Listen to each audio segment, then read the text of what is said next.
Hey, this is Jimmy. We're going to start making our videos now.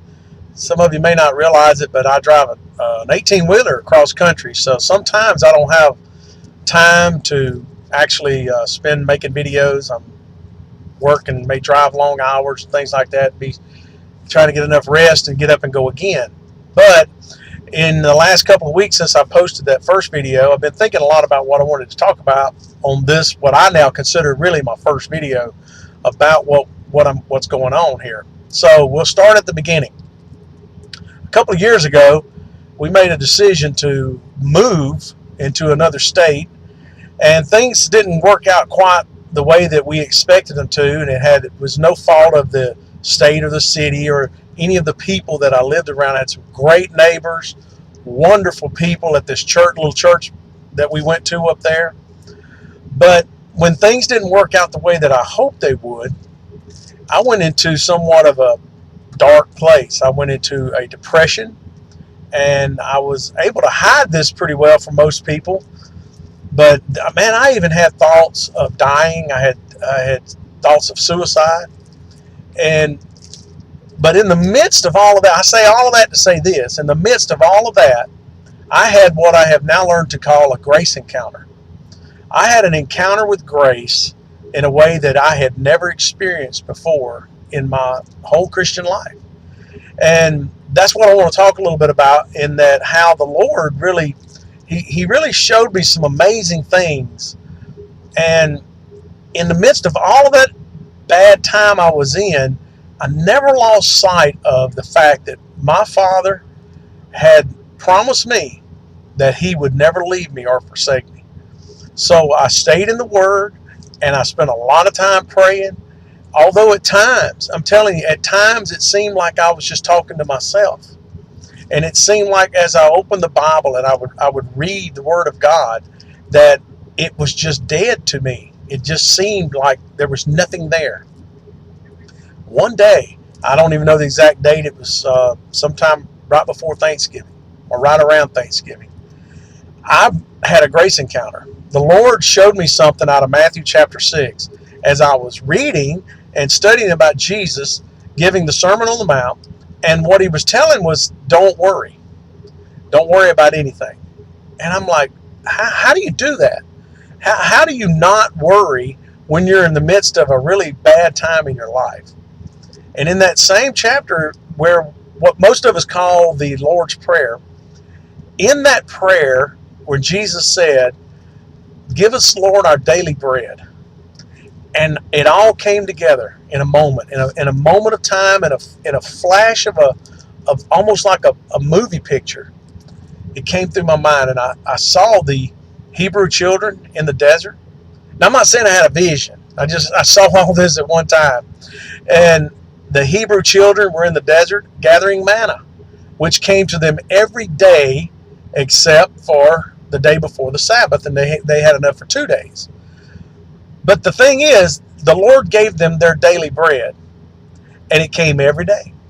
Now, the thing they had to do was get out of their tents and go out there and gather this bread. And I saw, amazingly enough, like in John 1:16 says that it refers to Jesus as grace and truth. Jesus is grace.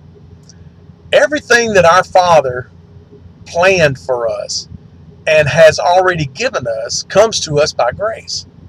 And it comes on a daily basis, because there's no need in me having grace for tomorrow, today. It won't do me a bit of good. So in saying all of that, I learned through this that my needs are met on a daily basis by my Father. Now, they've already been met through Jesus, but I meet up with those provisions on a daily basis, and they're given to me in a package called grace. And what I saw was like grace coming to me every day, and I take it like a package, and I open it up, and I apply it into my life like a cream or a balm, is BALM, is the way it was described to me by the Lord.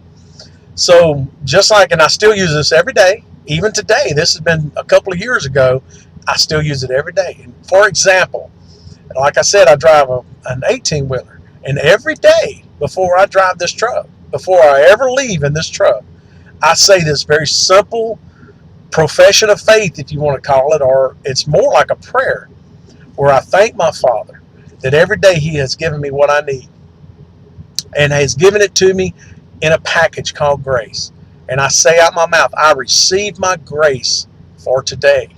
And I apply that grace into my life, into everything that I put my hands to is blessed, including but not limited to the driving of this truck, delivering this load in a safe, sound, timely manner. I say that every day. And I truly, truly believe that, I mean, I've seen lots of instances out here on the road that I really could have been in a whole lot of trouble, like in a snowstorm or something like that. But grace has always brought me through. And my faith is in the grace of God and how He provides for me every day, everything that I need. Now, if that's not a truly loving Father, then I don't know what is. He has given me everything, and He has for all of us. And if I would encourage, if you're watching this video and you have needs in your life, try this. What do you have to lose? Try it for 30 days. Let's just say, give it the 30-day challenge, and take and just receive every day. Just thank the Father that He has given you everything you need for that day and has given it to you in a package called grace. Say, I receive my grace for the day. Then take that package and in your mind imagine opening the package and applying it into your life, into whatever area you need. I mean, I apply this also into my family and in all kind of areas of my life, but I was just giving you the example of driving this truck as one of them. So I don't want to keep this video too long, so I'm going to cut it off right here. But just enough to say, I'm going to tell you, God's grace is awesome, and that's what we're going to talk about more and more as we go along. And remember this, the Christ in you has already declared your innocence before our Father.